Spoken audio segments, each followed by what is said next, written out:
It was a Friday evening when she told me she was going out with colleagues. I didn't read too much into it. She'd gone out before and I trusted her, but that night she never came back.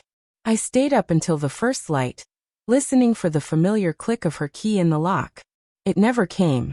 Dawn turned into a restless morning full of equal parts fear and doubt.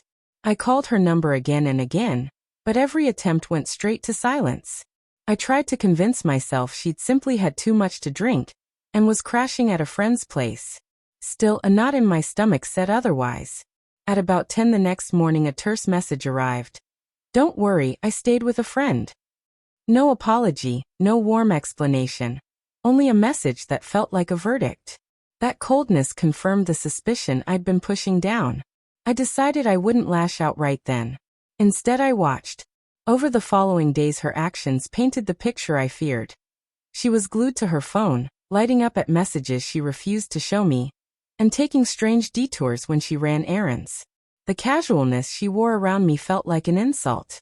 One night, curiosity and something darker pushed me to check our phone bill. One number appeared again, and again in the small hours. I called it. A man answered. His voice was enough to make my blood run cold, but I hung up without a scene. That call was all the confirmation I needed. I didn't want a melodramatic confrontation. If she wanted to betray our life together, I resolved, she could dig her own grave. My approach was quiet and steady, the opposite of drama. I began moving pieces into place, shifting money from our shared account into mine in careful increments, making copies of messages, printing records, saving screenshots. I cataloged each late-night call, every secretive text and evasive answer. Piece by piece, I assembled a ledger of proof. I wasn't seeking to punish in a tantrum. I was preparing for the moment when truth would be undeniable. When another Friday came and she told me she'd be late again. "Don't wait up," she said. I simply smiled and said, "Have a good time." Relief flashed across her face, as if she'd finally convinced herself her little deceptions had gone unnoticed. While she left for her evening, I packed. Not angrily, methodically. Her clothes, shoes, the scattered tokens of our life, all folded and boxed. I labeled nothing. By morning the house looked like someone had simply vanished. Calm, orderly, and utterly empty of her presence. Around noon her tone changed. A message blinked across my screen. "I think we need to talk." I didn't answer. Instead, I left a letter on the kitchen counter, taped to a carton holding some of her things. I wrote in clear, steady lines. "You chose nights away and secret conversations. I choose peace.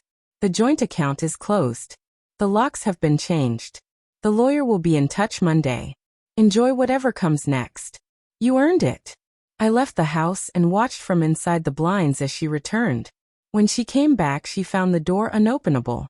She knocked, called my name, her voice breaking into something close to panic. I watched her through the window, pleading, frantic, and suddenly very small. She had slept in someone else's arms the night before. Now the house she'd built memories in had no place for her.